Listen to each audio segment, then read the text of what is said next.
ya es distinto. Y consideramos que no nos va a perjudicar esta medida, porque al mismo tiempo vamos a seguir rehabilitando nuestras refinerías y destinando más petróleo crudo de exportación a las refinerías,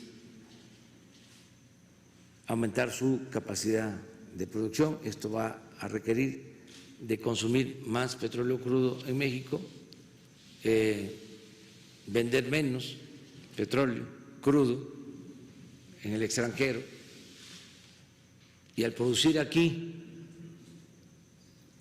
nuestras gasolinas vamos a reducir las importaciones de gasolinas. Esto va a significar empleos en México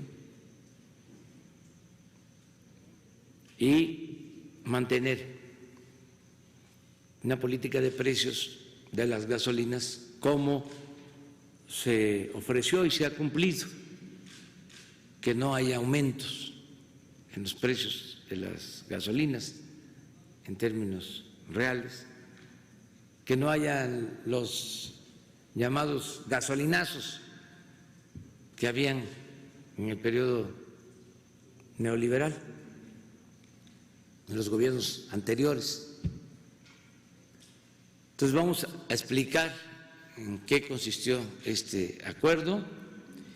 Lo va a hacer Rocío Nale y luego vamos a hablar sobre una convocatoria adicional. Ya lo hicimos, pero vamos a volver a pedirle a los médicos del país que nos ayuden, porque necesitamos tener más médicos, más enfermeras, sobre todo especialistas.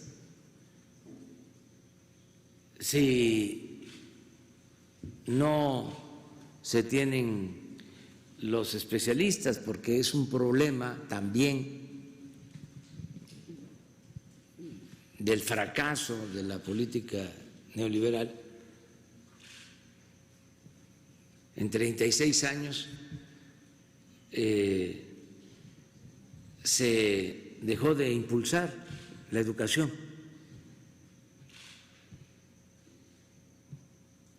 Se rechazó a los que querían ingresar a las universidades, a las escuelas de medicina.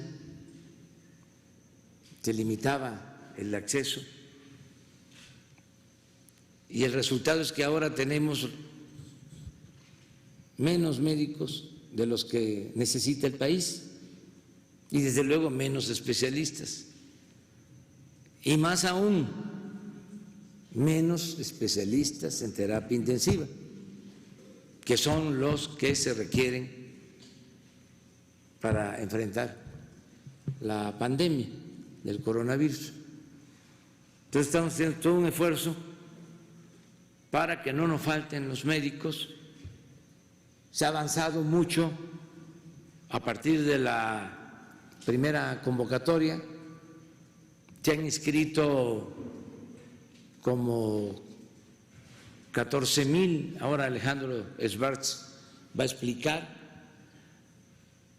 Ya se han contratado como 3,700. Se está llevando a cabo un curso de formación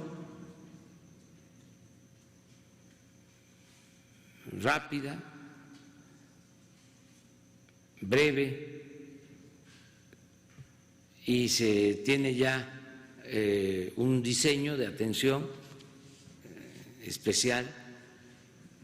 Quiero decirle a la gente que en los momentos más difíciles de la epidemia vamos a tener las camas, vamos a tener los ventiladores, los equipos y los médicos y las enfermeras, porque venimos trabajando desde hace mucho, a pesar de estas carencias estructurales, a pesar de los pesares, vamos a salir adelante, vamos a enfrentar el coronavirus y México saldrá adelante, como lo dijimos desde el principio. Ni el coronavirus, ni mucho menos la malaria, el paludismo, la influenza, la peste de la corrupción nos va a detener. La peste más funesta que ha padecido México, la corrupción. La vamos a desterrar. Ya comenzó la limpia de esa epidemia que había afectado mucho, un contagio bastante extendido, de arriba para abajo,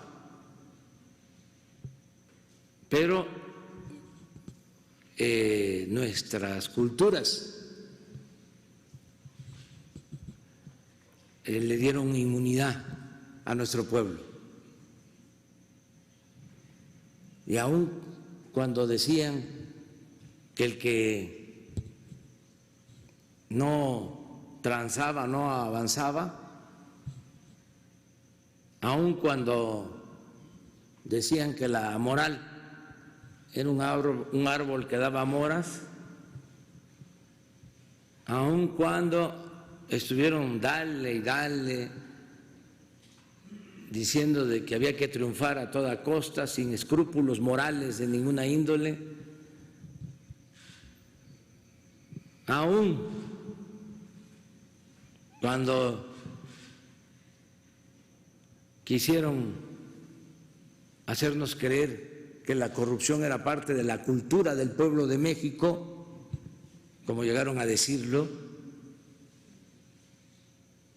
es tan fuerte nuestra herencia civilizatoria, viene de lejos, son tan fuertes nuestras culturas y de ahí dimana la honestidad de nuestro pueblo, que no pudieron.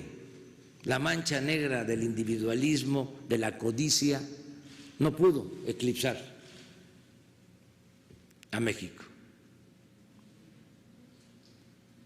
Por eso vamos a salir adelante. ¿No creen ustedes que hay una calamidad mayor que la corrupción? ¿Una pandemia mayor que la corrupción? Nada se compara con eso. Imagínense, México se convirtió por la corrupción en un país de profundas desigualdades. Desde que visitó Humboldt México y habló de que era de los países del mundo con más desigualdad. Ha habido esa desigualdad, pero nunca se había profundizado tanto como en el periodo neoliberal. Una monstruosa, según las palabras de Humboldt, una monstruosa desigualdad económica y social que produjo la corrupción. Ya hemos hablado en otros momentos que antes nos decían en la escuela, en la universidad, cuando se estudiaba ciencias sociales, de que la acumulación de capital se producía por la explotación que hacía el burgués del proletario,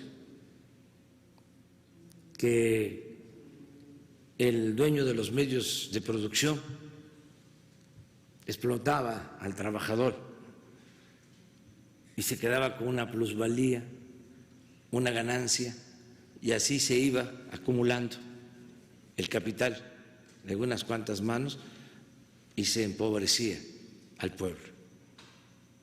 En el caso de México no fue así. Aquí la acumulación de capital se dio al amparo del poder público mediante la corrupción. Por eso a lo mejor en la academia, en las universidades, no se trató el tema de la corrupción durante todo este tiempo. Además, se soslayó porque no se consideraba un asunto fundamental. El cambio nuestro consiste precisamente en desterrar la corrupción. Si me preguntan, como lo decía yo en los mítines, díganos, a ver usted que ni siquiera habla de corrido, que está chocheando, como dicen mis adversarios, que arrastro los pies. A ver, díganos rápido, en lo que tarda parado en un solo pie, ¿qué es lo que propone? Acabar con la corrupción. Ese es el plan. Bueno, vamos a que Rocío nos diga qué pasó con la OPEP.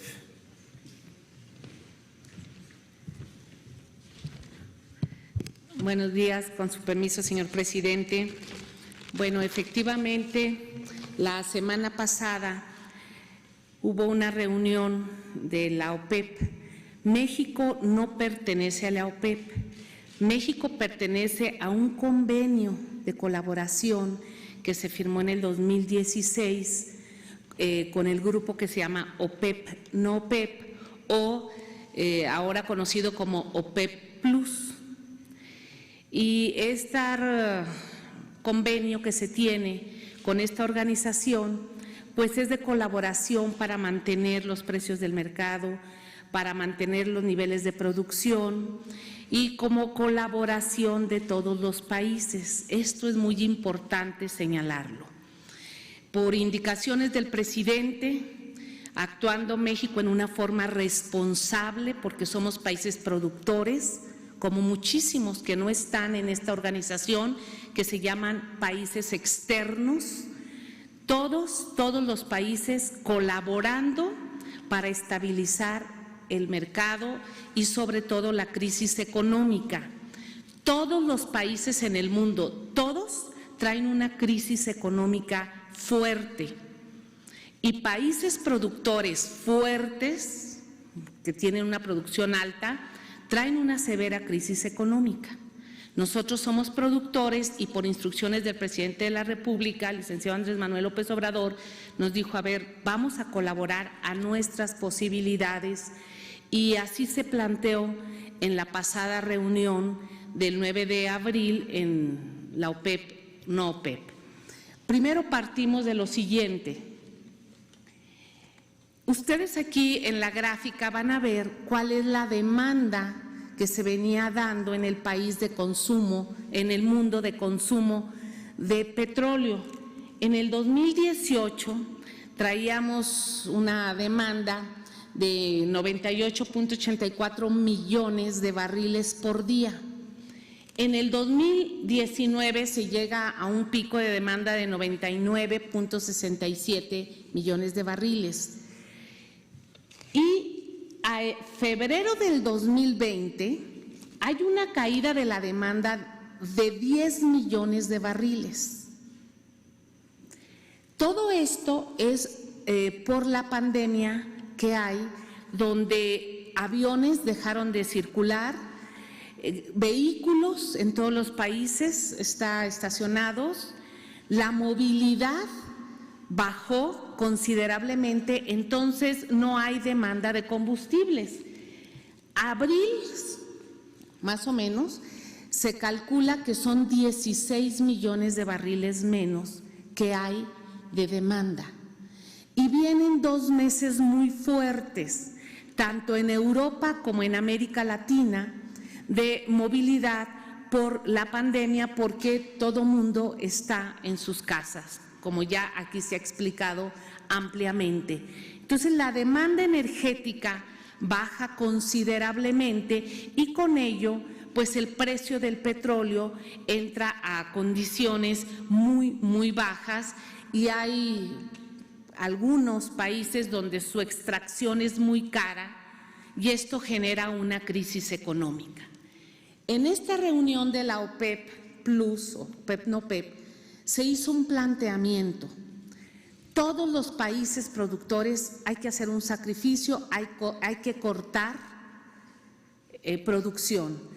Algunos dicen, yo tengo para almacenar, pero su almacenamiento les va a dar solamente para mediados de mayo, cuando mucho.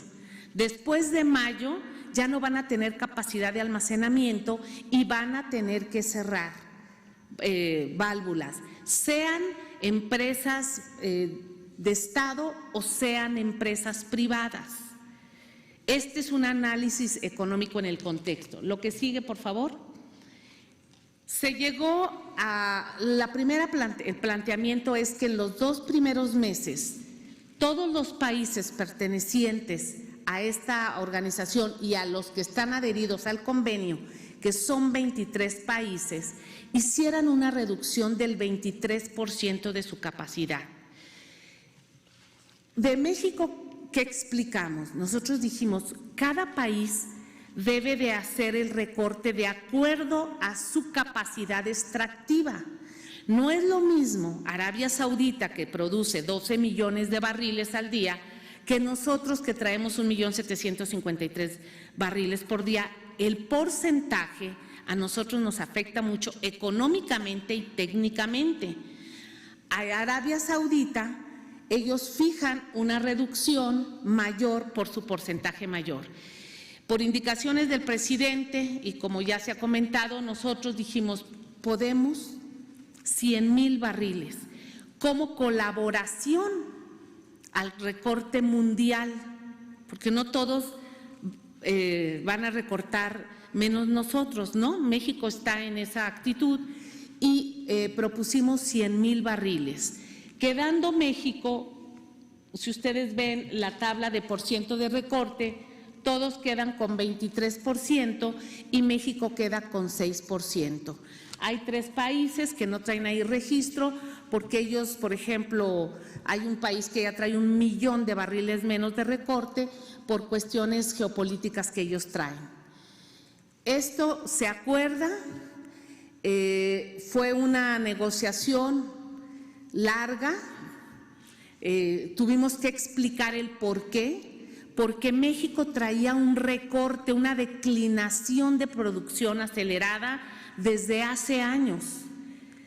En el 2016, cuando se adhiere México a este convenio, se cubrían los recortes hasta el del 200 e incluso hasta el 300%, porque se dejó de producir, se dejó de trabajar. ¿Qué les dijimos? A ver, nosotros en este año y medio hemos hecho un gran esfuerzo, primero por parar la declinación. Segundo, una vez que se estabilizó, empezar la recuperación productiva, que requiere muchísimo esfuerzo humano y económico. Y todos lo comprendieron, todos lo comprendieron. El presidente Donald Trump habló con el presidente Andrés Manuel López Obrador, como él ya lo explicó. Todos los países del mundo, todos preocupados, sobre todo los productores, por estabilizar el precio. Estados Unidos es quien trae más producción ahorita del mundo.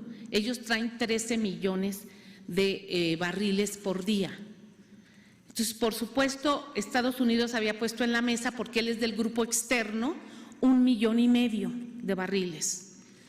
Y dice, para estabilizar esto, vamos Estados Unidos a poner 250,000 barriles extras para compensar lo que México no puede. Y esto se hace en el contexto internacional para cuidar el mercado petrolero.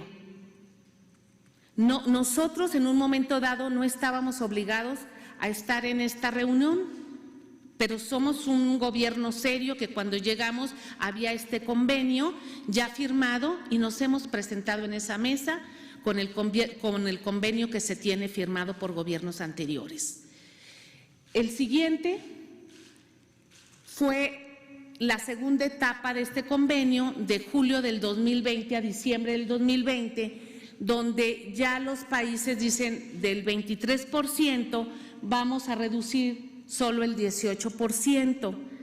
Y en México nosotros dijimos, no podemos hacer eso, y recuperamos los 100,000 barriles y nos quedamos en 1,753,000, que es la tasa de referencia.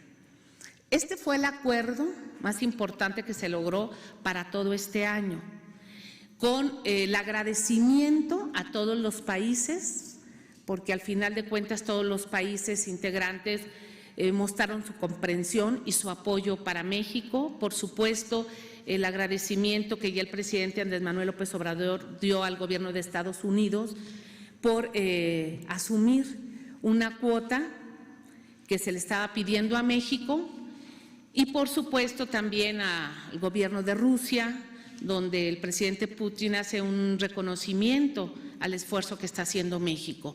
Todo esto se logra hablando, explicando, diciéndoles cuál es la posición de México, hacia dónde vamos, cómo venimos, cuál es la política energética.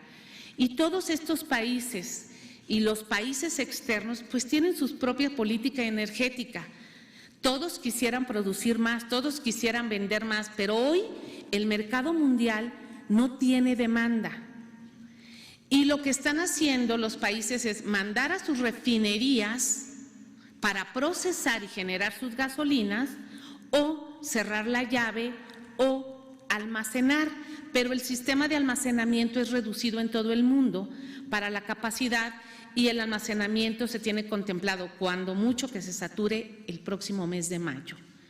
Esas son las condiciones del mercado, esas son las condiciones del petróleo, y este fue el acuerdo que se logró en la convención OPEP-NOPEP, aunado con el apoyo que también se dio en la cumbre de los G20 de los ministros de energía, que va más o menos en este mismo sentido. Pues prácticamente es eso, señor presidente, el acuerdo que se logró, y es informarle al pueblo de México tal como nos lo solicitó el presidente. Muchas gracias. Sería importante para transparentar todo, que se ponga la carta que esa noche envió Rocío Nale, secretaria de Energía, al secretario de la OPEP,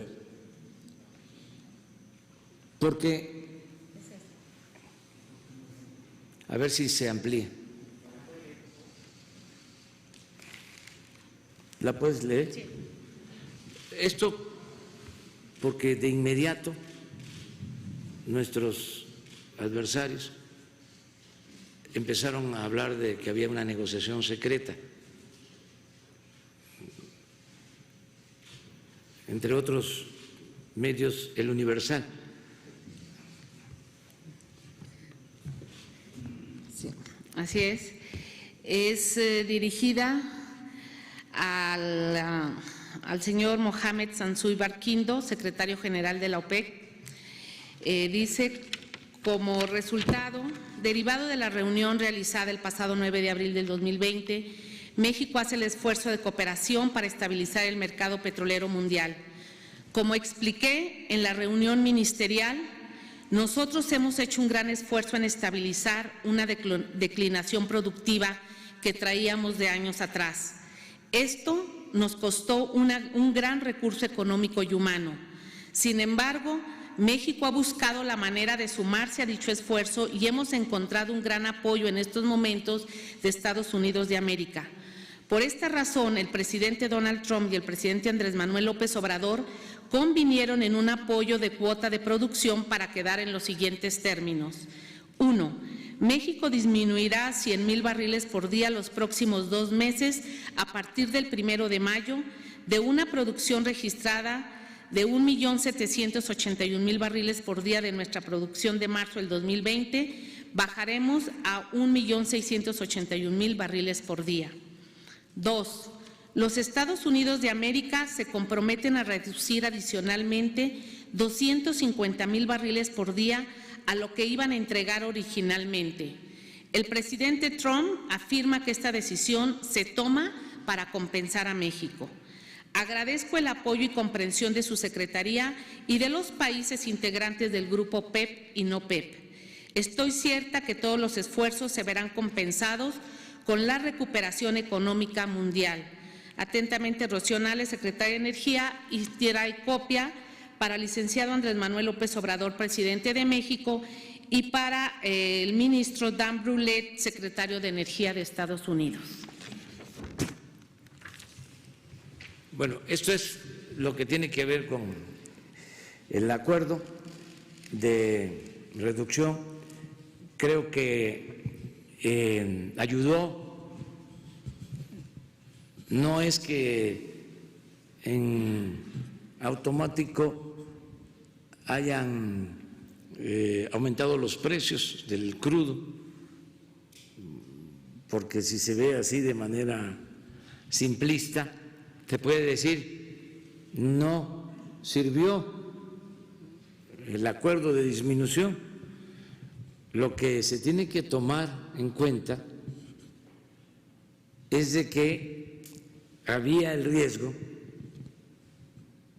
de un desplome completo de los precios. Eso es lo que se evitó mínimamente y se espera que haya estabilidad en el precio hacia adelante. Por eso, la participación del presidente Trump. Por lo general, el gobierno de Estados Unidos no participa en estos asuntos. Siempre se esgrime que debe respetarse la ley de la oferta y la demanda, el libre mercado. Pero en esta ocasión creo que fue acertada la intervención del gobierno de Estados Unidos. Cuando menos esto ayuda a los productores, en el caso de Estados Unidos, a productores de Texas, a productores de Luisiana, Oklahoma, Alaska,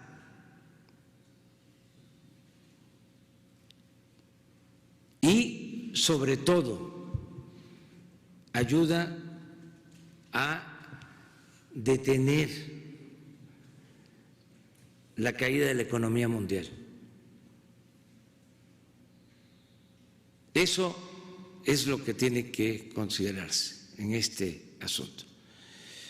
Nosotros teníamos la obligación de participar cuando se tuvo la reunión del Grupo de los 20. Yo expresé que no había sido correcta la negociación, o mejor dicho, el desacuerdo que hubo entre Rusia y Arabia Saudita para llegar a esto que se logró. A partir de que no hubo ese acuerdo, ese mismo día se desplomaron todas las bolsas. 6 de marzo. Y se desplomaron también las monedas, se depreciaron las monedas. Ya venía lo del coronavirus, estamos hablando del 6 de marzo, pero eso produjo la primera caída fuerte de la economía mundial. Eso lo mencioné en la reunión del Grupo Los 20, de que se tenía que actuar con responsabilidad. Afortunadamente se da de nuevo esta oportunidad porque se siguió agravando la situación por la disminución del consumo de petróleo y llevó esto a la reunión mundial extraordinaria y participamos y este fue el resultado. Entonces, explicar al pueblo de México, nosotros vamos a recuperarnos, porque como ya lo dije, tenemos posibilidad de refinar más petróleo. Empezamos desde el año pasado, así como se perforaron más pozos petroleros para extraer más petróleo crudo, así también el año pasado se invirtieron más de 10,000 millones de pesos en la rehabilitación de las refinerías que nos las habían dejado en situación ruinosa y las empezamos a levantar. Entonces, ahora vamos de nuevo a seguir invirtiendo en mejorar la capacidad de producción de las refinerías. La próxima gira que haga, una vez que pase la emergencia, va a ser a las 6 refinerías para definir, junto con Octavio Romero, director de Pemex, y con Rocío Nale, el aumento en la capacidad de refinación de cada una de las 6 refinerías. También esto nos lleva a reafirmar la necesidad de seguir construyendo la nueva refinería de Dos Bocas para ser autosuficientes, para buscar ser autosuficientes, no comprar las gasolinas en el extranjero. Muy bien. Lo segundo, si quieren, pues vamos al tema y luego vamos a los segundos. ¿De acuerdo?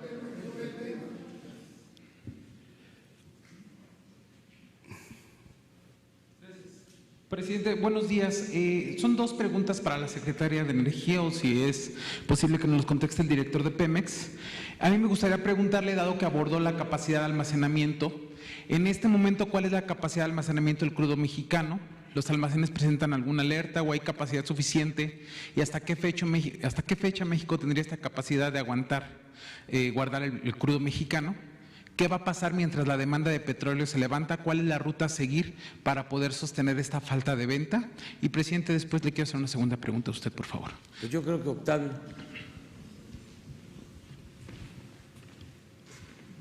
Con su permiso, presidente. Bueno, con relación a la capacidad de almacenamiento de crudo que tenemos en el país, alrededor de 11 millones de barriles es nuestra capacidad. Hoy la tenemos a la mitad, tenemos una capacidad de almacenamiento.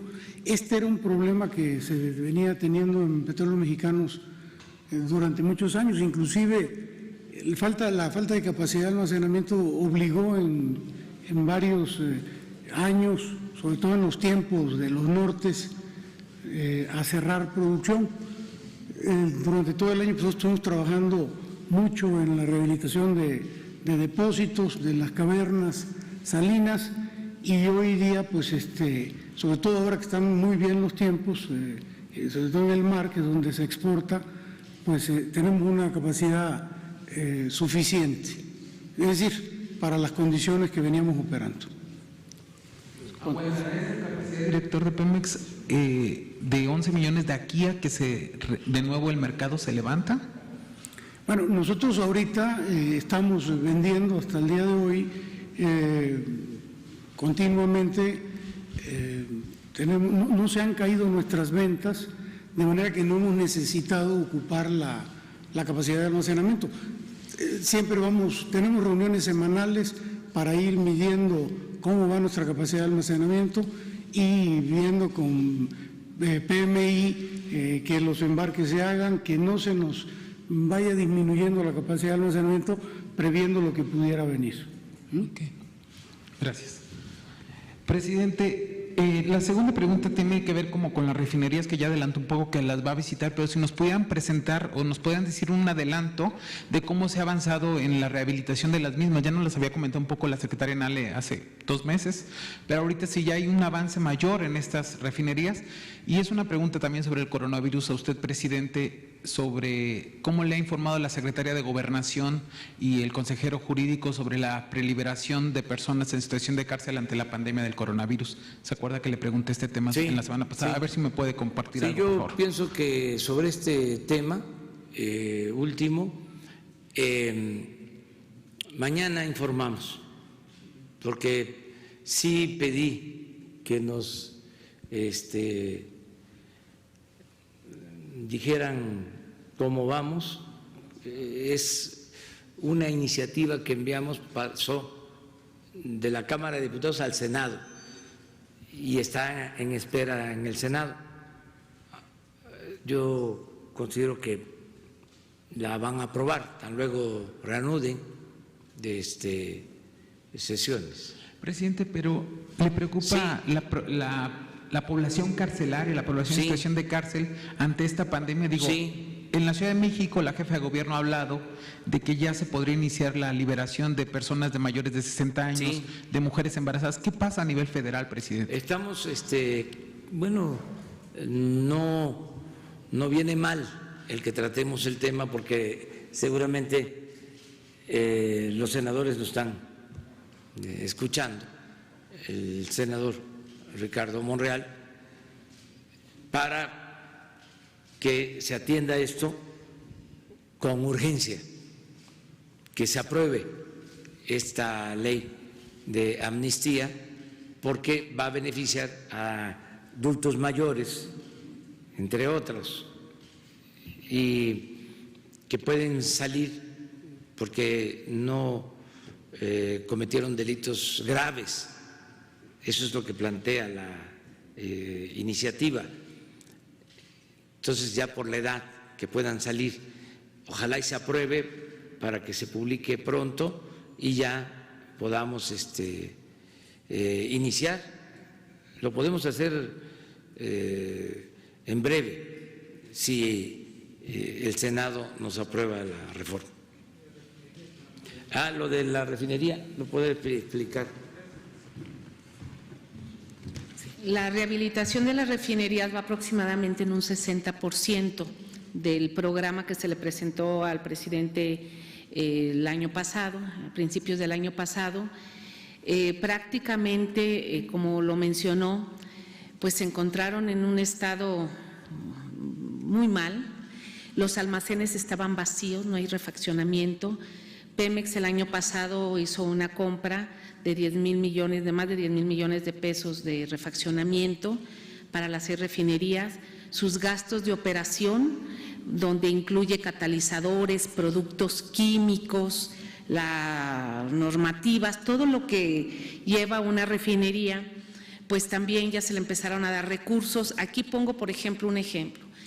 Para la refinería de Tula, sus gastos de operación eran 200 millones de pesos al año. Una refinería promedio en Texas, de la capacidad de Tula, su gasto de operación es de 3,000 a 4,000 millones de pesos. Entonces, traíamos un gasto de operación que los gerentes, que las personas que compran catalizadores, pues no les daba. Hoy se han destinado recursos, se está avanzando y en estos 4 meses de este año, pues se ha incrementado la velocidad de la rehabilitación y con la situación del crudo nos apremia más. Ya se le presentó un programa al presidente que es el que va a ir a checar directamente a las refinerías en la siguiente gira que va a hacer. Sí, por supuesto. Las plantas químicas, los pozos petroleros, hay gente trabajando, están tomando todas las medidas sanitarias, que eso el director de Pemex, quien es el que administra y ve el personal, han tomado las medidas sanitarias para eso.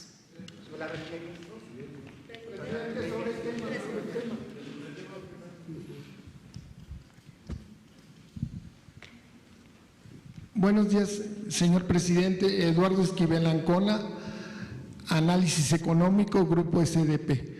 Yo quisiera preguntar, tengo 2 preguntas. Una es, he estado viendo a los supuestos analistas del petróleo y hablan de una negociación secreta y que nos va a cobrar Trump, no sé cuánta.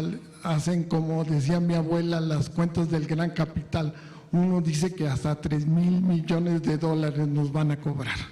Entonces, pero a mí me llama mucho la atención que estos analistas no hayan puesto las coberturas que se compró el gobierno mexicano para la baja del petróleo. Esto es, yo quisiera, tengo entendido que estas salieron muy caras, pero valió la pena, salió un 56% más caras que el año pasado, precisamente porque ya se veía venir una debacle, ¿no?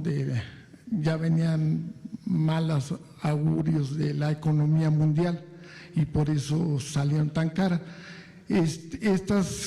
Tengo entendido que ya se hizo un primer pago de estas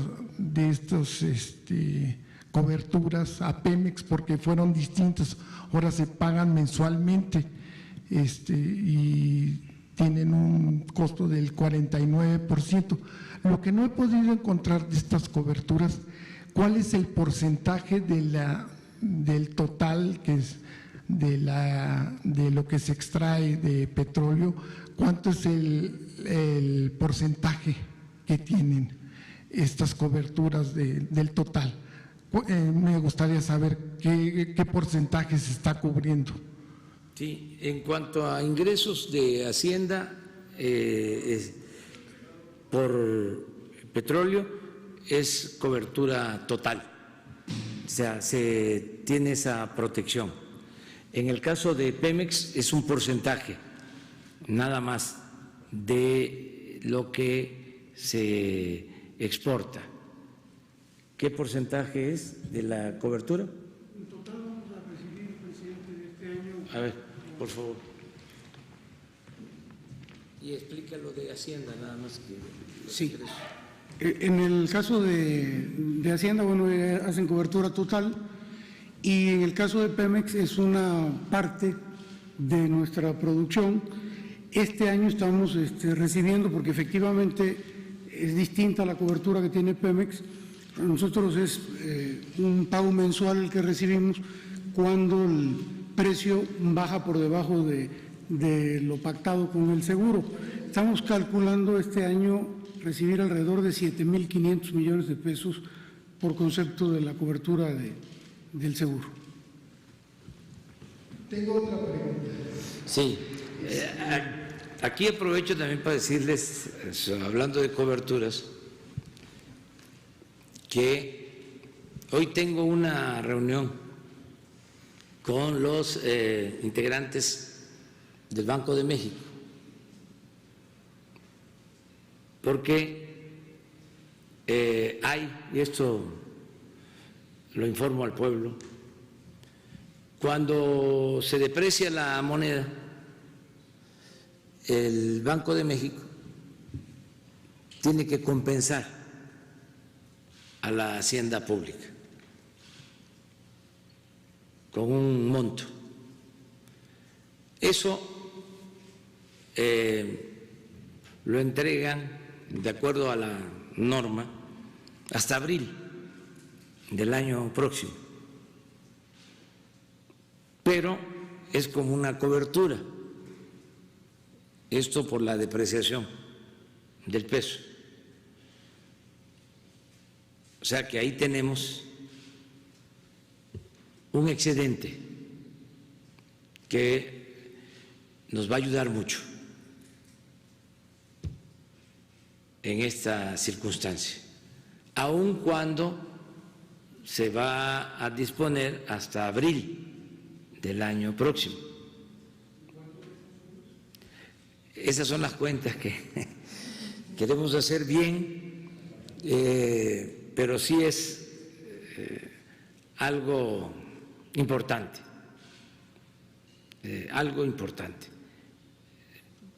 para que no nos aumente la deuda. Hemos tomado la decisión de que esos excedentes se destinen a pago de deuda.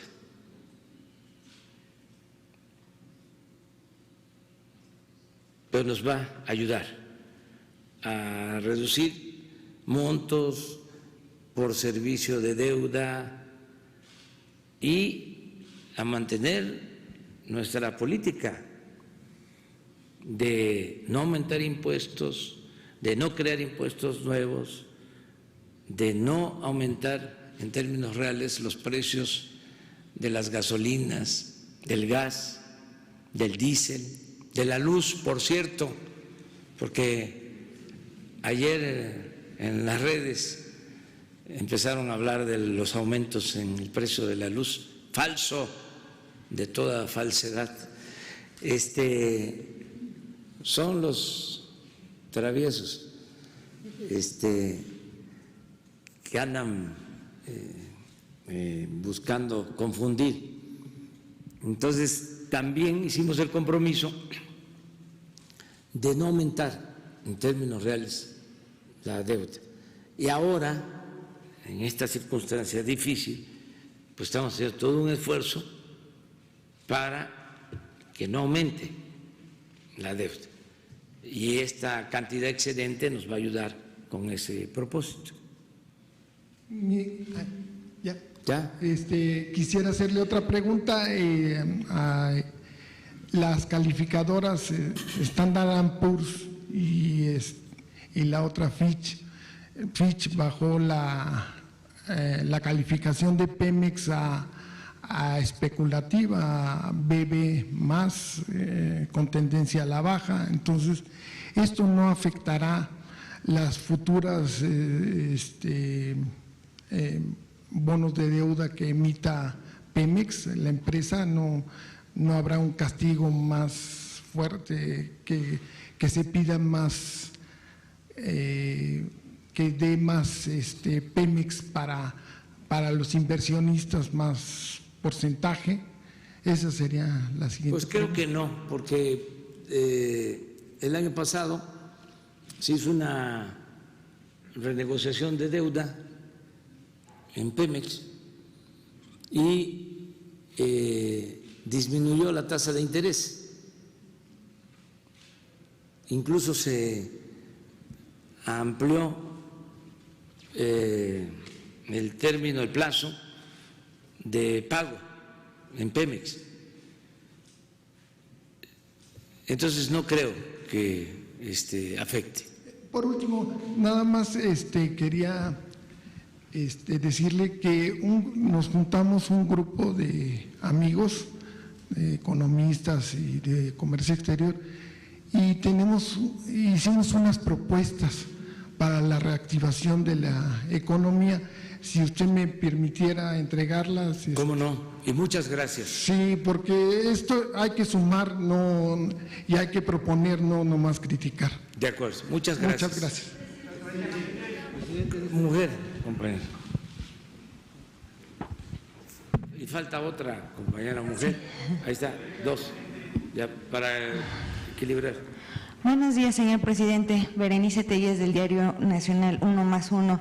El Fondo Monetario Internacional pues hizo un pronóstico de que el caso de México va a haber una disminución en la economía del 6%.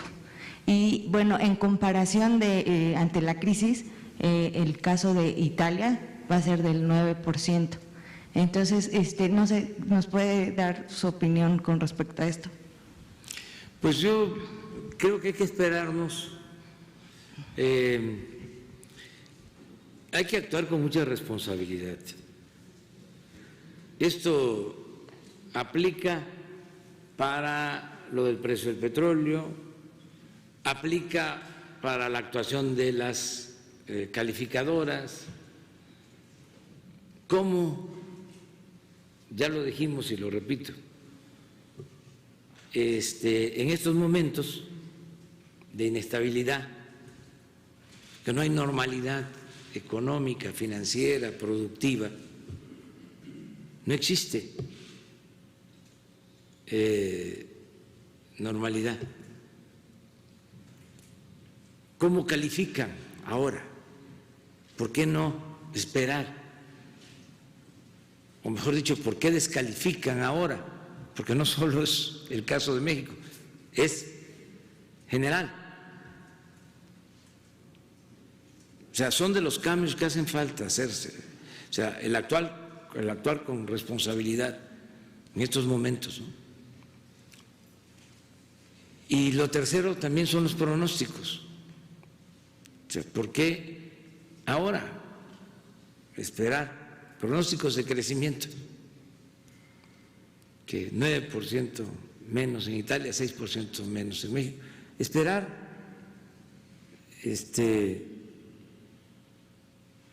y tener confianza, y depende mucho de la capacidad productiva de los países, depende mucho del manejo de las finanzas. Si hay un manejo de finanzas públicas sanas, si no hay endeudamiento, si no hay inflación, si no se deprecia mucho la moneda, pues son otras condiciones, pero además hay otros factores. Uno, vamos a decir, muy del terreno de la economía. La ventaja de México por el tratado económico comercial con Estados Unidos y con Canadá, eso nos pone en una situación distinta. O sea, podemos nosotros no solo reactivar pronto la economía,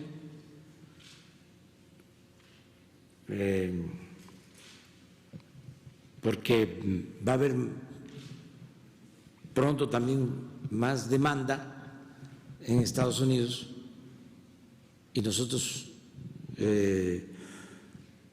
tenemos en nuestra relación comercial un superávit con Estados Unidos, es decir, vendemos más que lo que compramos. Por eso es muy importante el tratado. Eso nos ayuda, eso no lo tienen otros países. Por eso los que quisieran que yo me peleara con el presidente Trump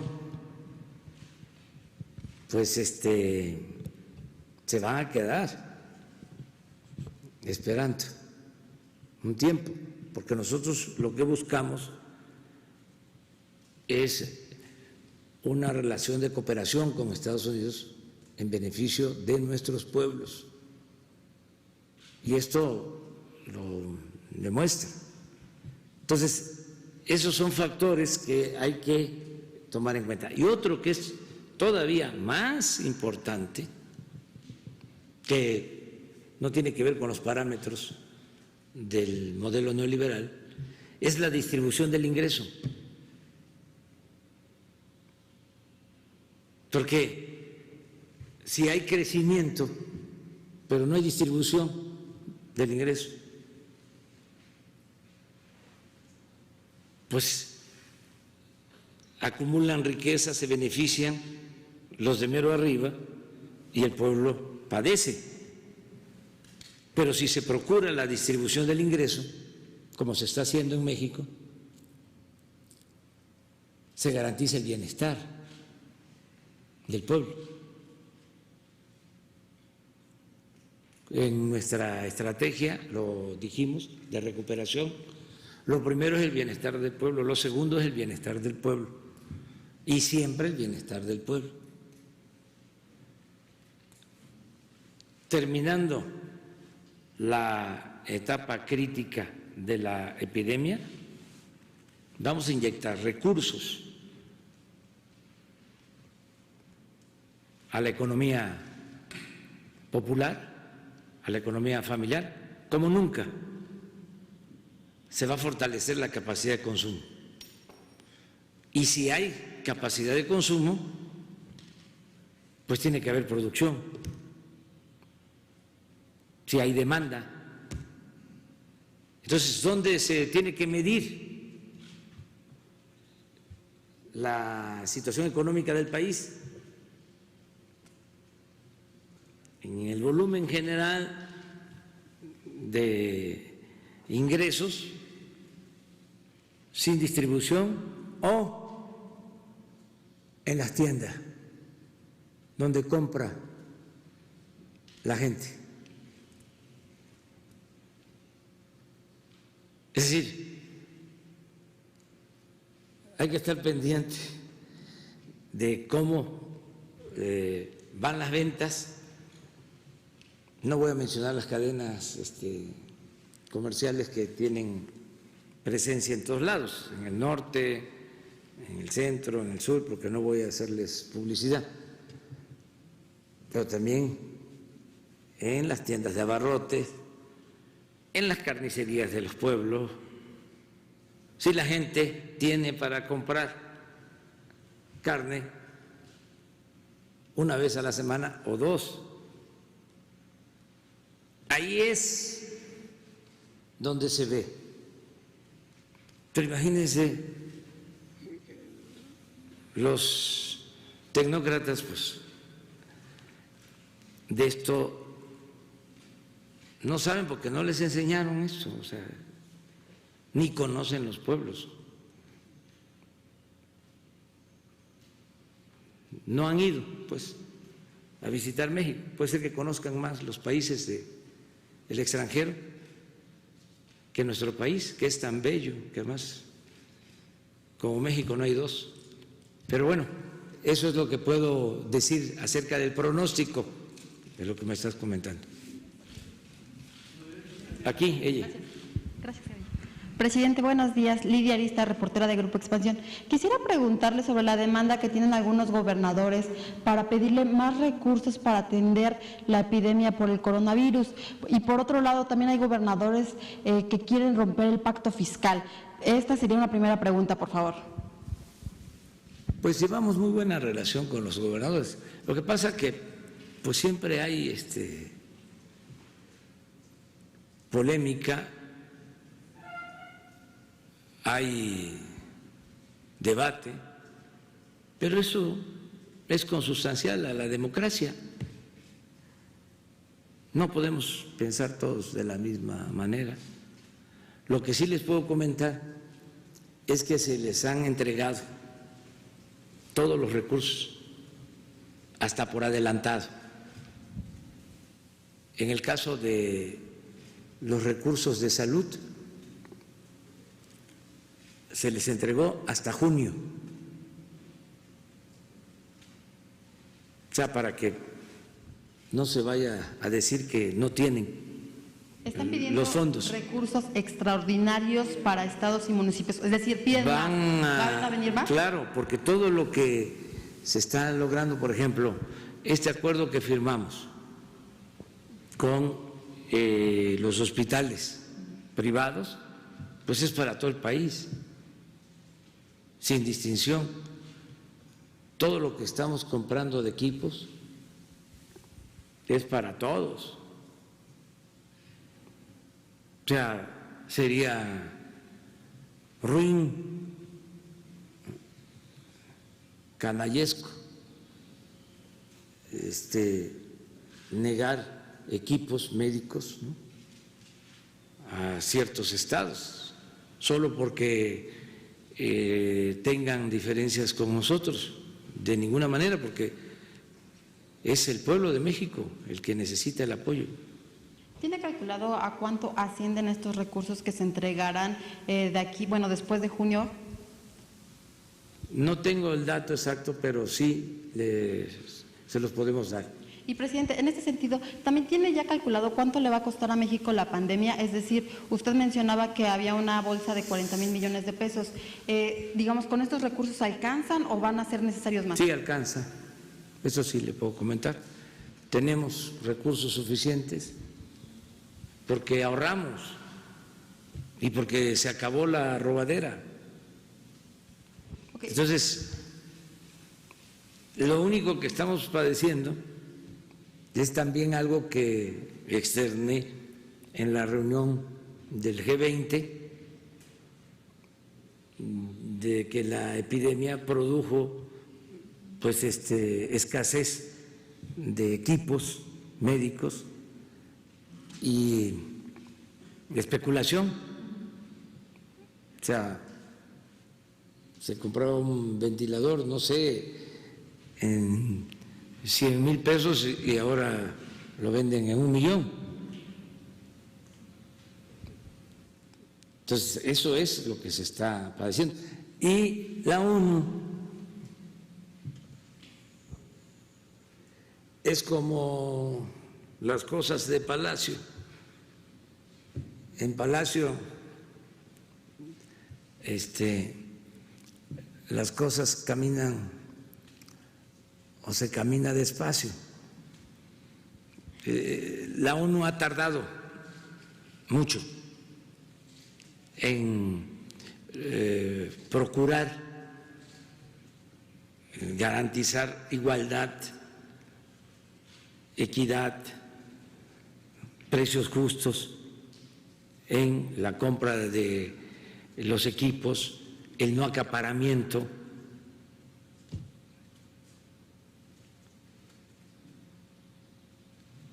Entonces, por eso sí estamos padeciendo, pero hay recursos y vamos a tener todos los equipos.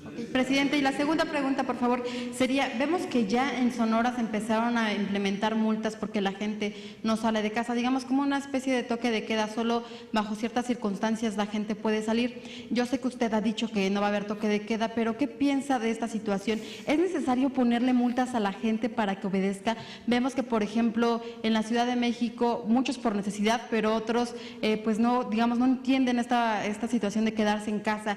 Y, presidente, por favor, aprovechando un comentario, leyó la editorial del Financial Times sobre que hacen un llamado a líderes empresariales, a partidos, a gobernadores a pronunciarse en contra de sus políticas. ¿Qué piensa? Muchas gracias. Pues fíjese que no leo ni siquiera la editorial del Universal o del Reforma, menos voy a leer el editorial de ese periódico. Pero lo otro que me preguntó, no, eso no. Tiene que ser voluntario. Y la verdad, yo siento que se han portado muy bien los mexicanos. Por eso sin cantar victoria. No nos adelantemos. Pero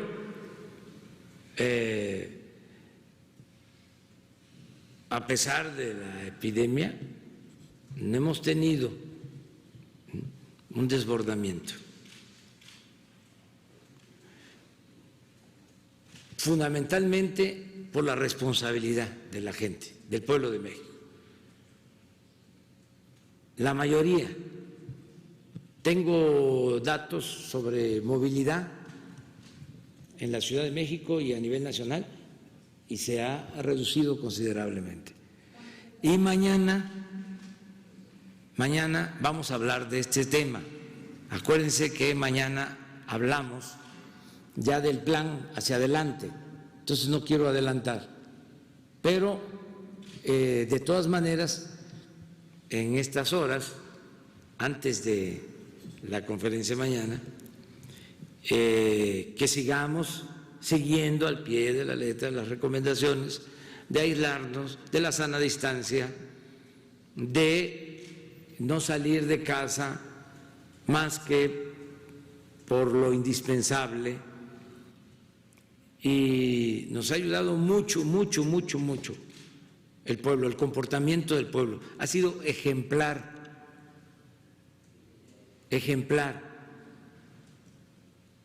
Entonces, mañana hablamos de este tema.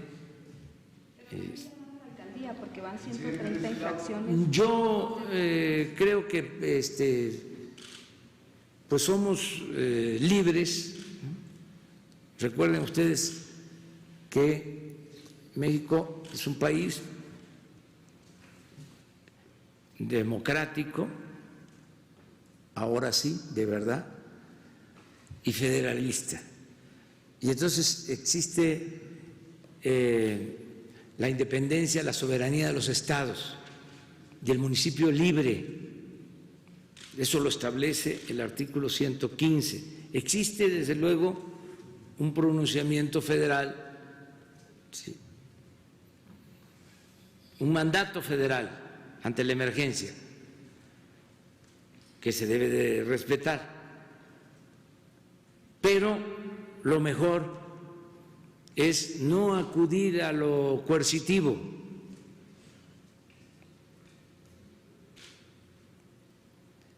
sino a convencer, persuadir. Lo que decía el presidente Juárez: nada por la fuerza, todo por la razón y el derecho. Y funciona, porque nuestro pueblo es ejemplar, aunque lo esté repitiendo. El cambio que se dio en México es muy importante porque fue un cambio de mentalidad, una toma de conciencia colectiva. Existe una voluntad colectiva dispuesta al cumplimiento de los deberes,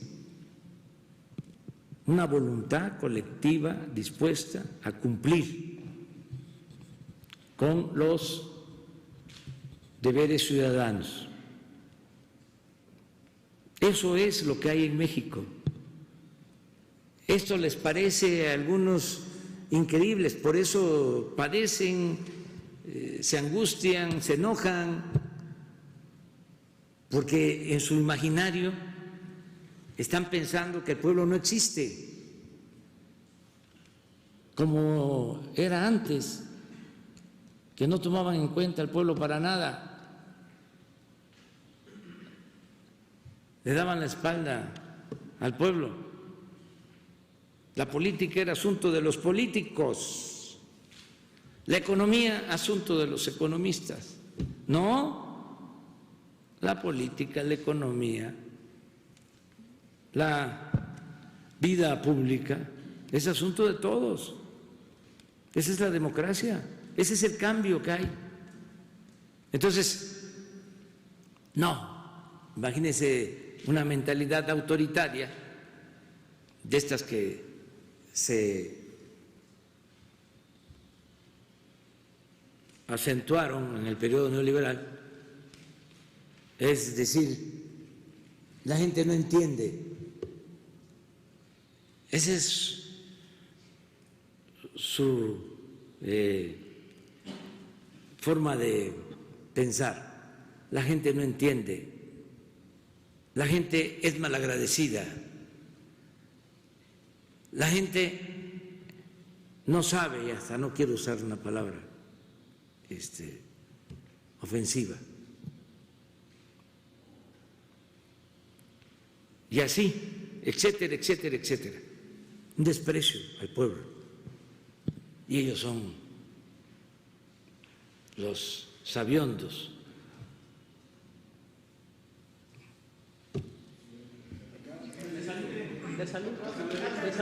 Ahora, a ver, Miguel,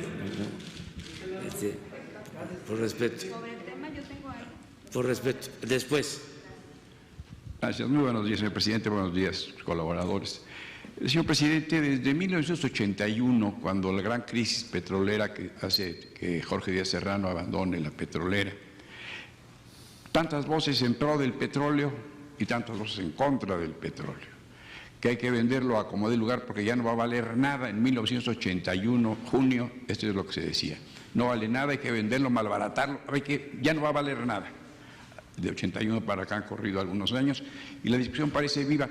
México tiene una política petrolera real, bien definida, que prevé contingencias como la presente, las oscilaciones del mercado mundial del petróleo, las variaciones, sus previsiones también de ahorro, de coberturas personales y de crecimiento de su propia del desarrollo, con sus expertos, como es el Instituto Mexicano del Petróleo, los ingenieros petroleros del Politécnico Nacional y de la propia Universidad Nacional, en fin, una gran gama de especialistas en México. Pero tal parece que nos escasean en los que nos presenta la señora secretaria de Energía en las Dos Bocas. Se ve que vienen empresas holandesas, entre otras, creo, señora secretaria, infinidad de tecnología extranjera. No hemos sido capaces de producir nosotros la propia, desde 1938, de 80 y tantos años de casi de expropiación. ¿Cuál es su visión al respecto, sí, señor presidente? Esa es la primera. Miguel, es muy buena tu pregunta. Es que aparejada a la mala política petrolera de los últimos 36 años, del periodo neoliberal, del 82 a la fecha, incluso desde antes, por lo que hablas de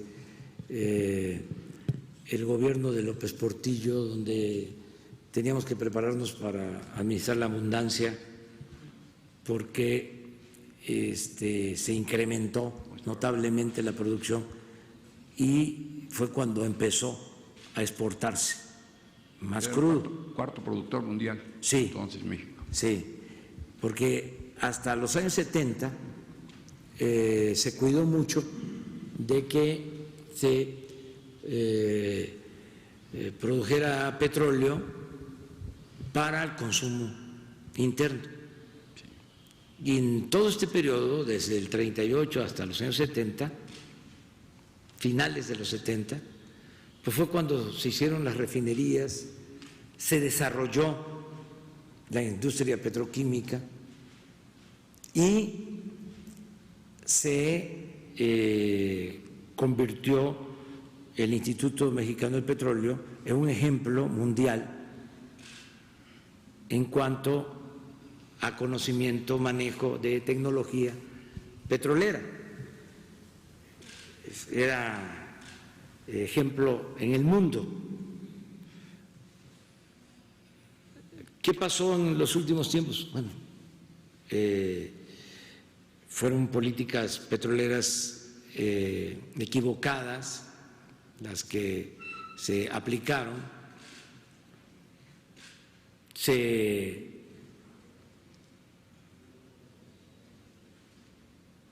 explotaron mal los campos, los yacimientos petroleros,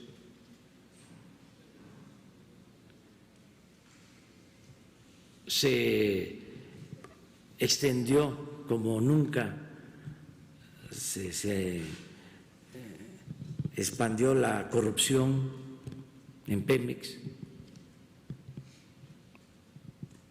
y al mismo tiempo, bueno, el resultado, menos producción, se destruyó prácticamente toda la industria petroquímica, toda. Quedó hecha chatarra.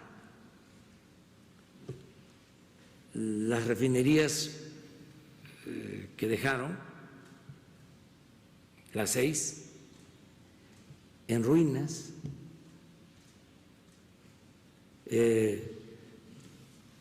importando gasolina, porque hasta los 80 no comprábamos gasolina, se producía. Incluso en la industria petroquímica llegamos a ser autosuficientes en fertilizantes. Ahora compramos el fertilizante. Sí, se acabó Fertimex. Entonces, un fracaso rotundo y se abandonó el Instituto Mexicano del Petróleo. Ahora tenemos una política pues de recuperación de la industria petrolera bien definida, tan es así que se propuso en el Plan Nacional de Desarrollo el rescate de Pemex y lo logramos en un año. Se detuvo la caída en la producción y volvió a crecer la producción petrolera. Y tenemos campos nuevos para producir más petróleo. Estamos, como ya dijimos, rehabilitando las plantas petroquímicas, construyendo la nueva, las refinerías, construyendo la nueva refinería. Y algo que es muy importante, ¿cuál es el propósito principal de la política petrolera de México? No vender petróleo crudo, transformar la materia prima, el petróleo crudo, en México, producir en México las gasolinas, ser autosuficientes. Y ese es el esfuerzo que estamos haciendo, porque somos de los países petroleros, no sé si el principal, pero estamos entre los primeros que, a pesar de producir petróleo, de vender petróleo, somos de los países que más compramos combustible, gasolinas en el extranjero. Es una paradoja. Yo siempre digo que es como vender naranja y comprar jugo de naranja. Entonces, ¿qué es lo más importante de la política nuestra? Es que podamos ser autosuficientes en combustibles, que se produzca en México las gasolinas. ¿Cuánto estamos comprando de gasolinas en porcentaje del consumo nacional? Creo que más del 70%. 70%. Imagínense. Y no es un asunto nada más económico, es un asunto de seguridad nacional, de soberanía. Imaginen, por eso la irresponsabilidad de los tecnócratas no tuvo límite. Están como para una décima de jarochos.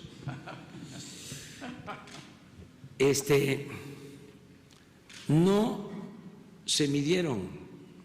Imagínense que no nos vendan gasolina.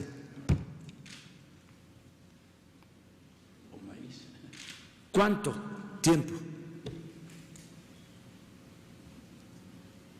aguantamos? ¿Cuánto tiempo duramos? No, más, tenemos reserva, pero no mucho, teniendo el petróleo crudo. Entonces, por eso es esta política, ¿no? Y la vamos a continuar y tenemos que terminar la refinería y rehabilitar las que tenemos, aumentar la capacidad de refinación y no depender de la compra de gasolinas en el extranjero. Quería preguntarle, señor, es evidente que tiene usted asesores, consejeros, su experiencia personal de gobernar y su sensibilidad de hombre que siente las necesidades del país. Ante el panorama mundial, se dice calma, tranquilidad, serenidad. Le mueve mucho esa experiencia, le acompaña mucho su instinto de político, el otear, el ver el horizonte y el adivinar, el conocimiento que tiene de personas y de situaciones, le ayuda a guiar sus decisiones. ¿Fía usted en el destino, en la buena estrella? ¿Con qué cosas complementa su gobierno, señor presidente? Gracias. El conocimiento de la historia.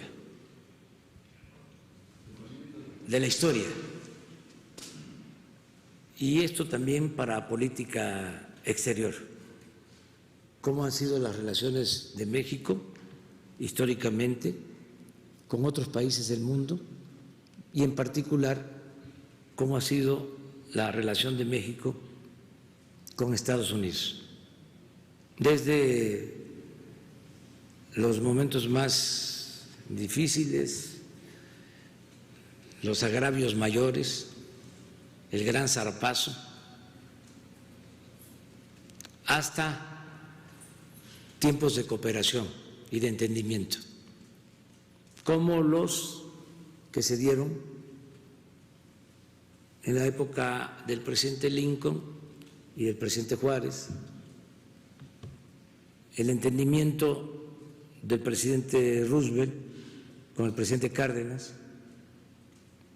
Eso me ayuda mucho. Y para mis adversarios, también hay que tener sentido del humor, no enojarse. Que dicen que arrastro los pies y que estoy chocheando.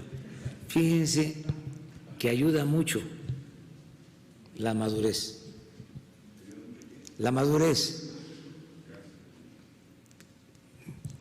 La experiencia. A lo mejor nos entendemos con los principales jefes de Estado del mundo porque tenemos la misma edad.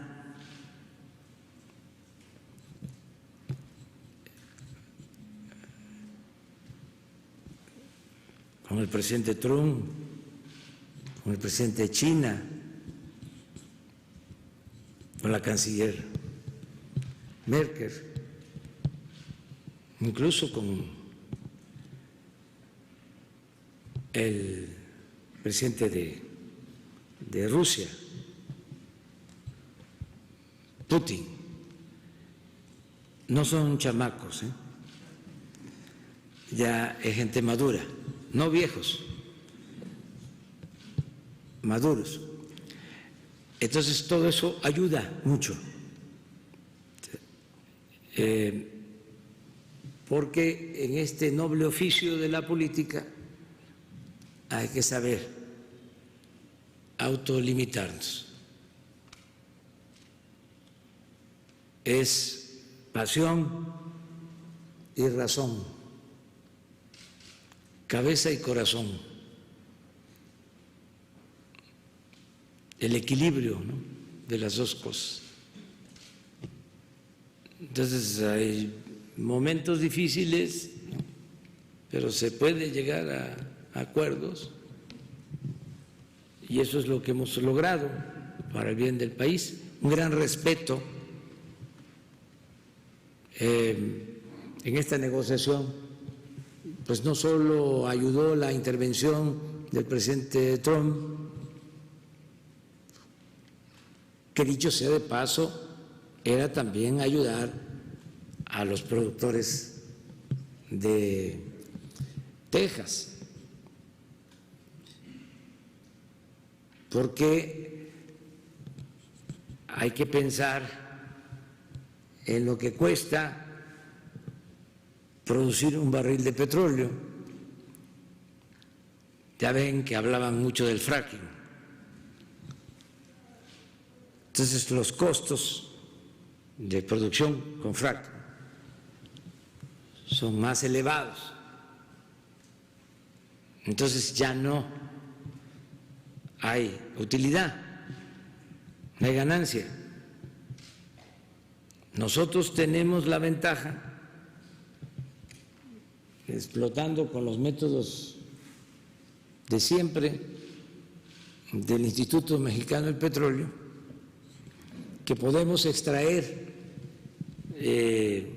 petróleo a razón de $4 por barril en algunos lugares.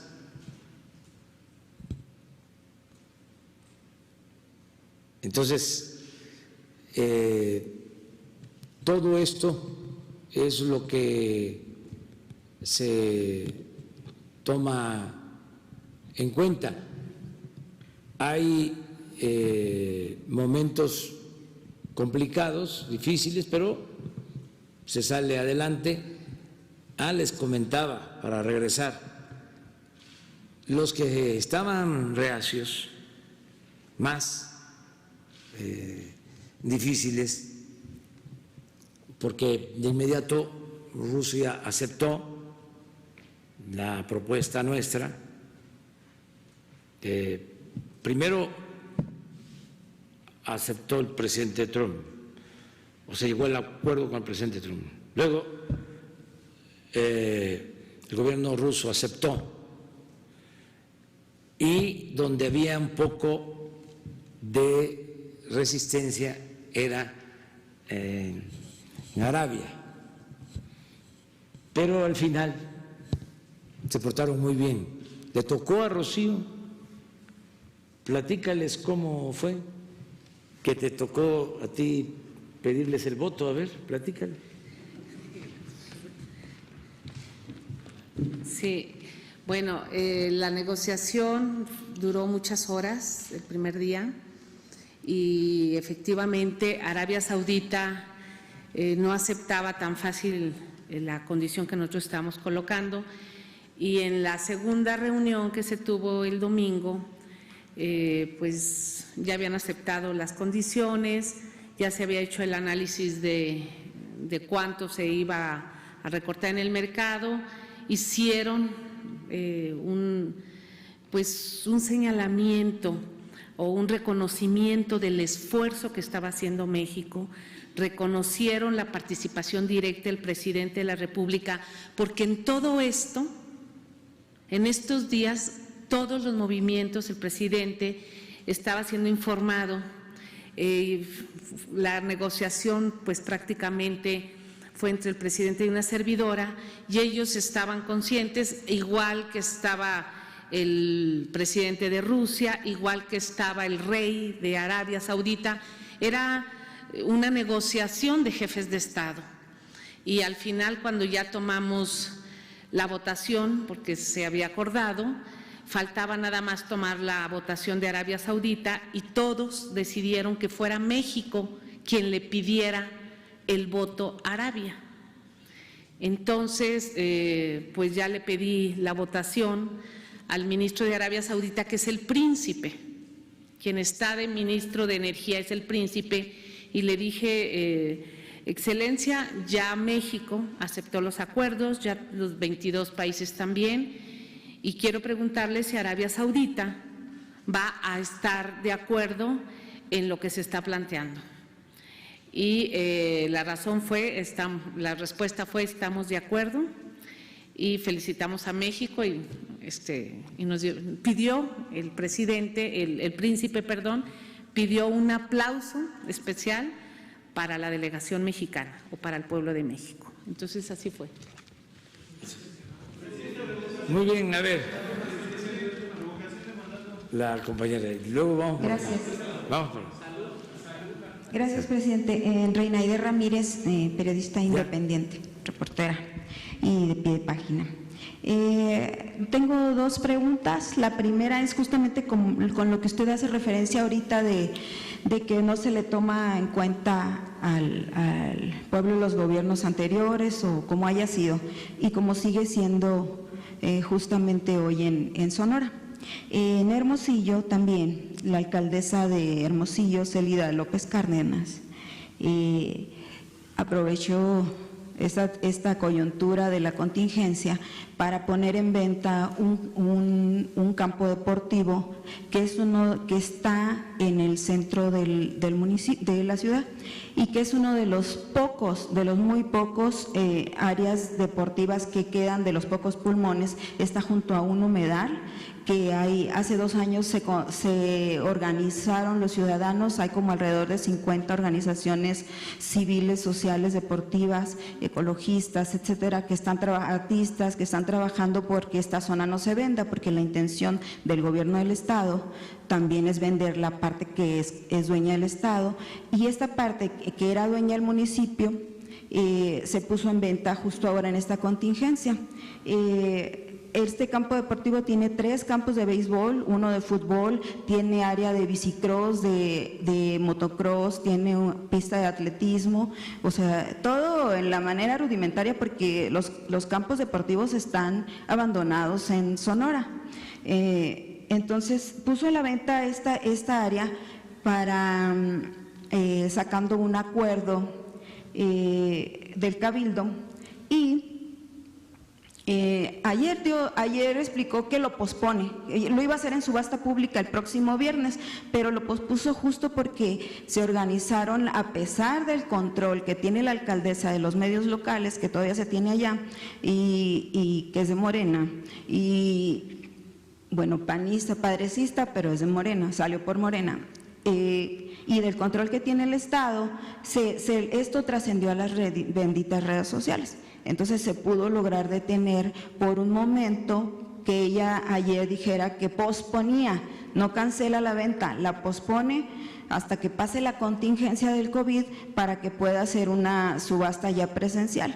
Entonces, en lo que demandan estas organizaciones es la intervención obviamente del gobierno federal, para que ver de qué manera se puede garantizar que ese espacio público, de los pocos que hay, que tiene más de 300 árboles que no son reconocidos, se mantenga ya como un pulmón de la ciudad, que se respete el humedal para que tampoco el gobierno del estado intente venderlo, que es la intención de hacer un centro de convenciones ahí, y otro proyecto más grande. Entonces, para que, si usted puede intervenir en este punto.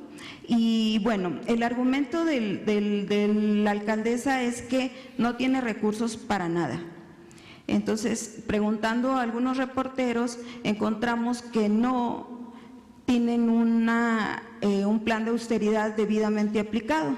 O sea, no han dado una respuesta consciente o confiable de decir hemos bajado en esto, hemos bajado en lo otro. Sí se han reducido el sueldo, sí han hecho algunos esfuerzos, pero la nómina sigue siendo igual. No han logrado cumplir con bajar el pago de nómina. Hay otras situaciones que no se han hecho, que se sigue teniendo desvíos, y el gasto corriendo prácticamente es el 90% del gasto del municipio, más del 90%. Entonces, una es que dicen ellos que vinieron acá y no hay recursos adicionales extraordinarios, como es en todo el país, pero tampoco han iniciado su trabajo de eficientar la manera de reducir el gas, de sacar recursos y reducir y hacer más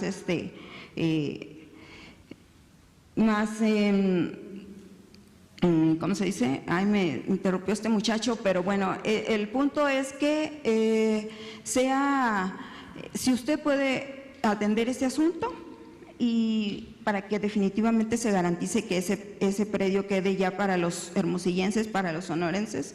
Y mi otra pregunta, a propósito de lo que está aquí la secretaria, es si en este momento de crisis energética o de lo que está pasando a nivel mundial y a nivel México, ¿tienen alguna intención, el gobierno federal lo está planteando, ver si su política energética podría fortalecer las energías limpias, las energías alternativas para mayor beneficio para México? Sí, acerca de lo último, nosotros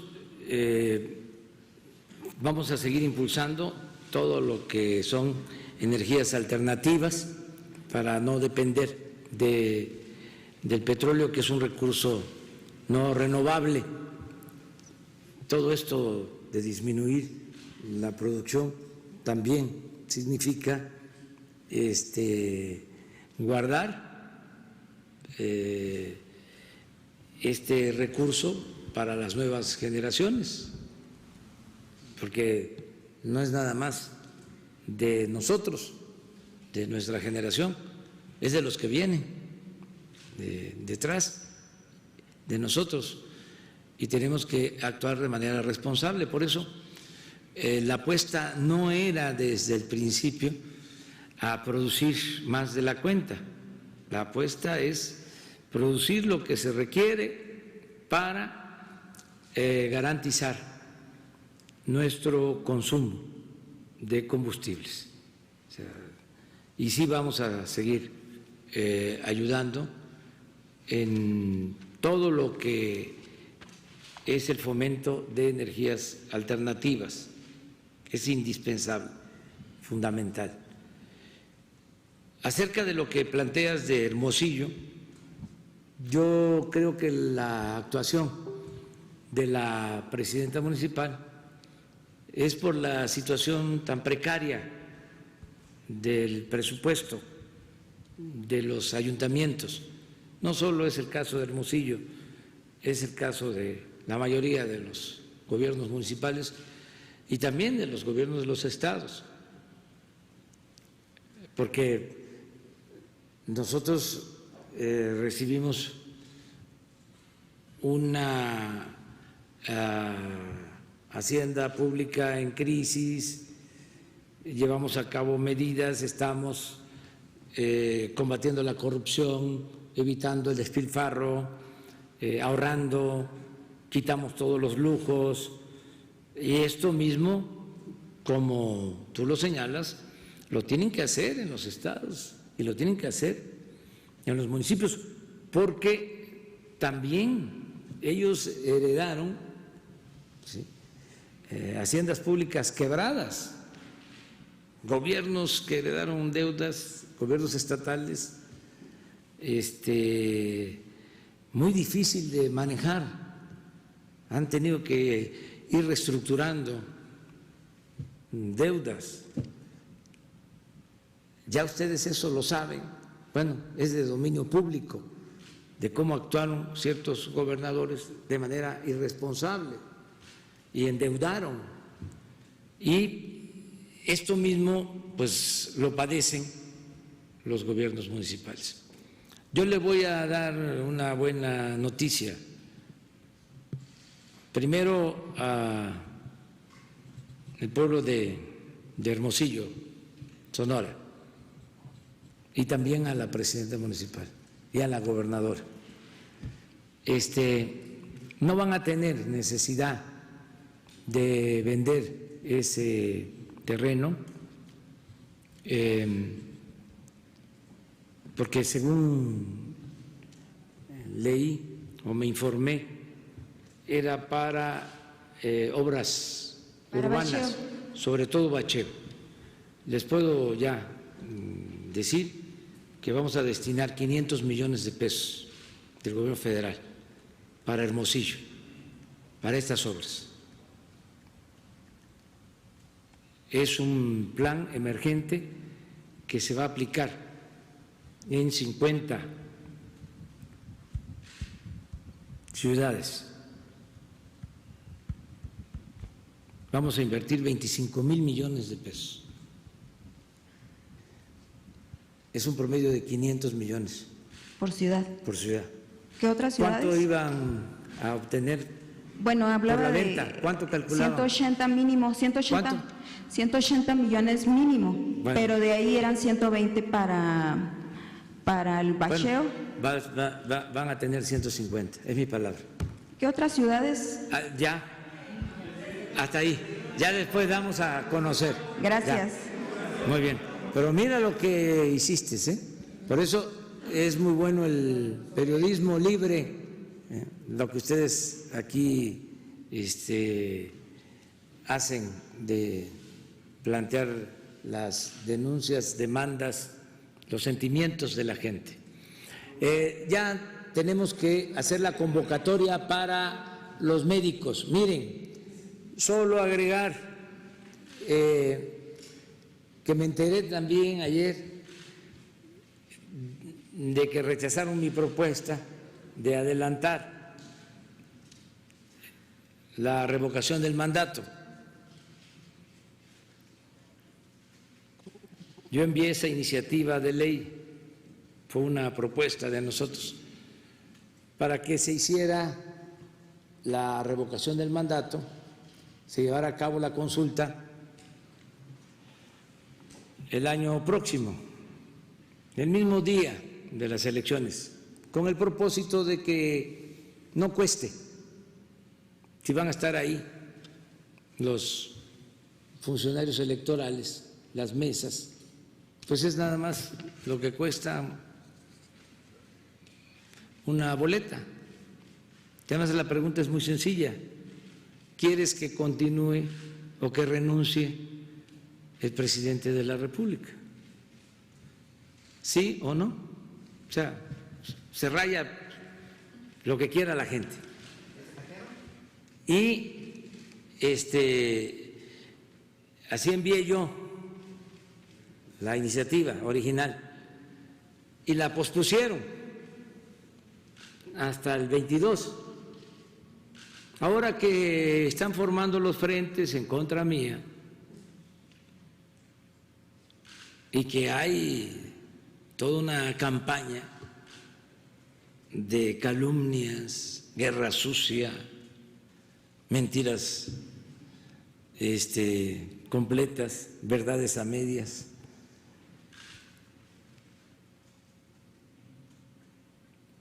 que además los veo desesperados. Yo creo que no duermen, o sea, andan alterados. Ya hablamos ayer de cómo ahora se están valiendo de los más famosos. Saliendo de aquí ayer, Jesús me entrega la lista de los que tienen más seguidores en Twitter y son los artistas o deportistas. Tienen hasta 10 millones de seguidores. Entonces veo la lista y coincide.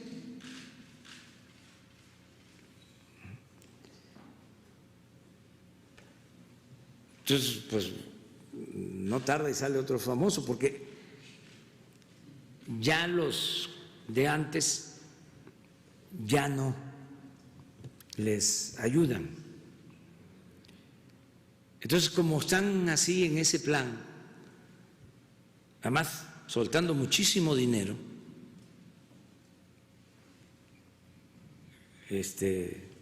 pagando a los que diseñan la campaña, a los que la implementan, a los que circulan todos los mensajes. Entonces, ¿para qué? Y además, ¿para qué tanto enojo? Si podemos resolver nuestras diferencias con tranquilidad,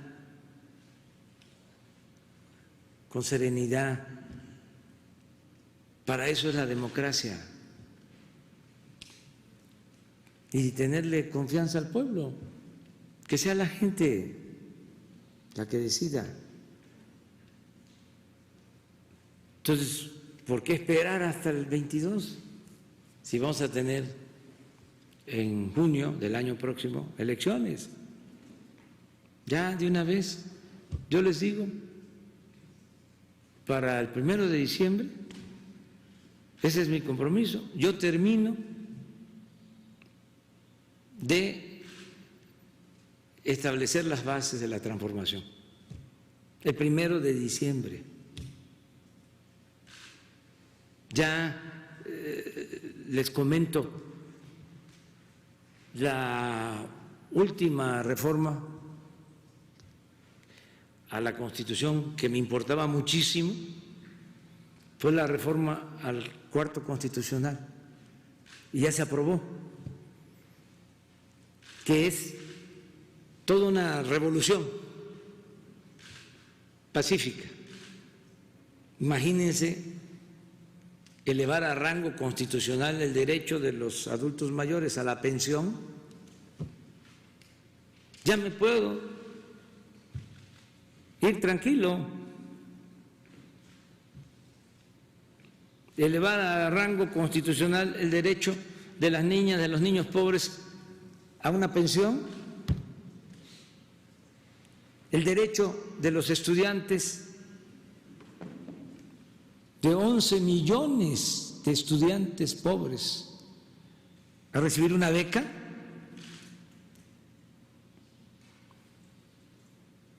El derecho constitucional a la atención médica y a los medicamentos gratuitos. ¿Cómo le van a dar marcha atrás a eso? A ver, que me lo expliquen. Si van a necesitar 2/3 partes de la votación, no es cambiar la Constitución con mayoría simple, es mayoría absoluta. ¿De dónde van a sacar los votos? Pero además, ¿quién se va a atrever? Y otra cosa, ¿se va a dejar la gente arrebatar esas conquistas sociales? No, ya no van a poder retrogradar. Por eso estoy contento, estoy tranquilo y no hace falta que yo esté aquí a la fuerza. Además, ¿qué vale un presidente? ¿Qué vale una autoridad sin apoyo popular? Es una hoja seca. Es la pura formalidad. Es un florero, es un adorno. Un presidente sin consenso, sin el apoyo del pueblo. Entonces, ya nada más aclarar eso, que conste que lo propuse. Ayer votaron en la coordinación política del Senado, no quisieron algunos partidos, no los voy a mencionar, pero desde luego los partidos conservadores no quisieron. Ya ahí se los dejo de tarea a ustedes para que vean qué partidos fueron los que rechazaron la propuesta. Muy bien. Nada más termino pues haciendo el llamado a los médicos, a las enfermeras, que son tan importantes, las enfermeras, indispensables en estos momentos, que nos ayuden, que se inscriban para participar, aunque sea de manera temporal. Les garantizamos trabajo permanente, porque tenemos un déficit. Nos dejaron un faltante de enfermeras y de médicos, y más de especialistas. Entonces, les garantizamos trabajo, vamos a decir base, trabajo permanente. Pero si no quieren trabajar todo el tiempo,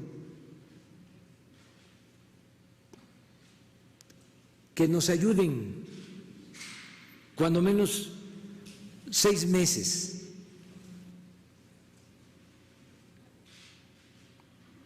Nada más que pasemos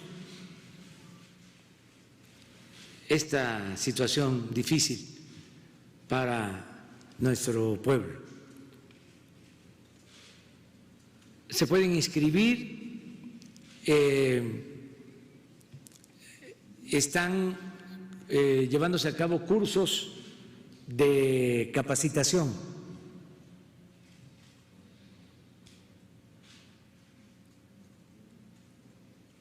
Con los mejores especialistas.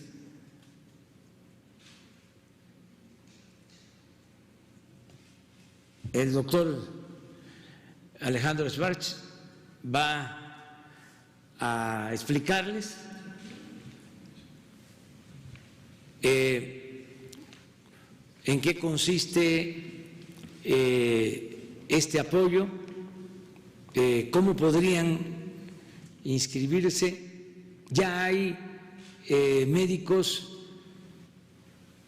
que trabajan en farmacias, médicos generales, y las farmacias, dueños de farmacias o asociaciones de farmacias están permitiendo que puedan estos médicos ayudarnos, incorporarse. Y hago también el llamado a que todos los que tienen que ver con la salud, hay empresas que tienen consultorios con médicos, también firmamos el acuerdo con los hospitales privados, pero hay muchos hospitales pequeños, medianos, en las distintas regiones del país que también nos pueden ayudar, y ya está definido el parámetro del pago por este servicio a partir del convenio con los hospitales privados.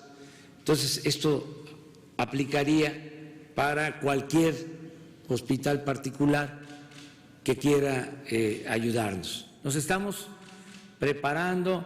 El propósito es que no falte una sola cama, un solo ventilador, que tengamos a todos los médicos que se necesitan cuidando a los enfermos. Entonces, a ver, Alejandro. Buenos días, señor presidente, con su permiso.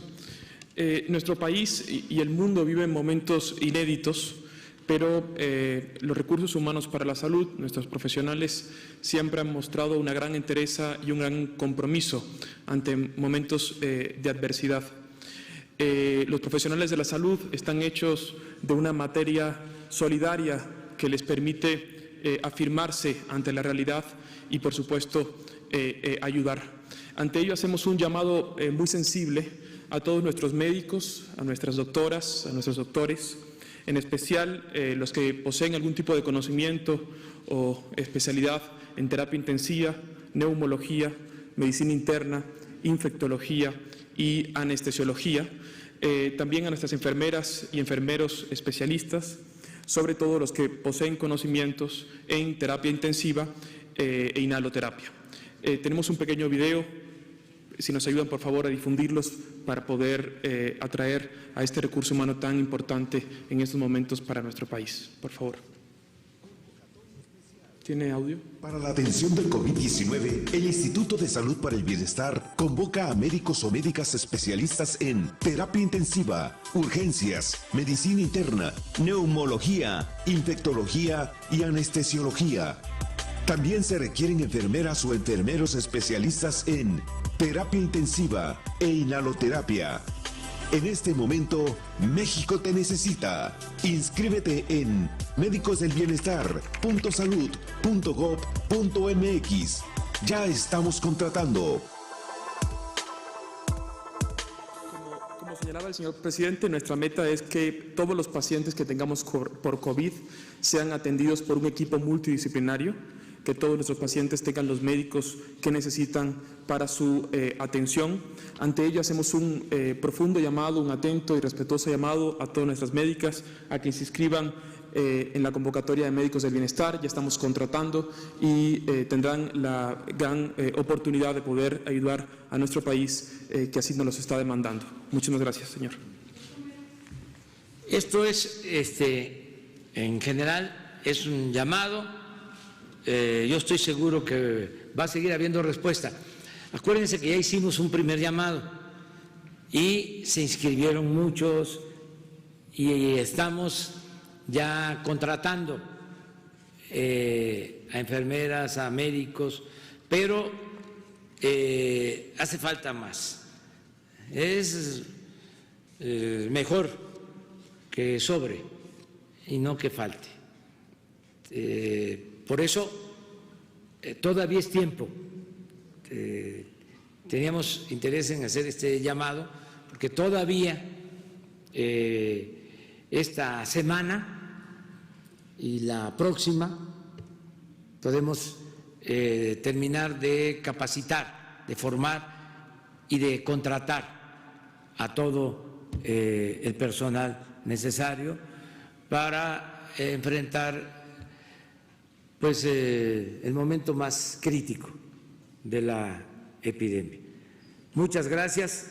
Hoy a las 7 de la noche, Hugo López-Gatell, el doctor Hugo López-Gatell, seguirá informando sobre el tema de coronavirus y mañana nos vemos aquí. Vamos a estar con ustedes. Mañana es muy importante porque vamos ya a definir un panorama hacia adelante, cómo ven los especialistas la situación actual. Se va a hacer un diagnóstico y una proyección para que también todo el pueblo esté preparado de lo que sigue, de lo que se va a llevar a cabo. Muchas gracias, nos vemos mañana.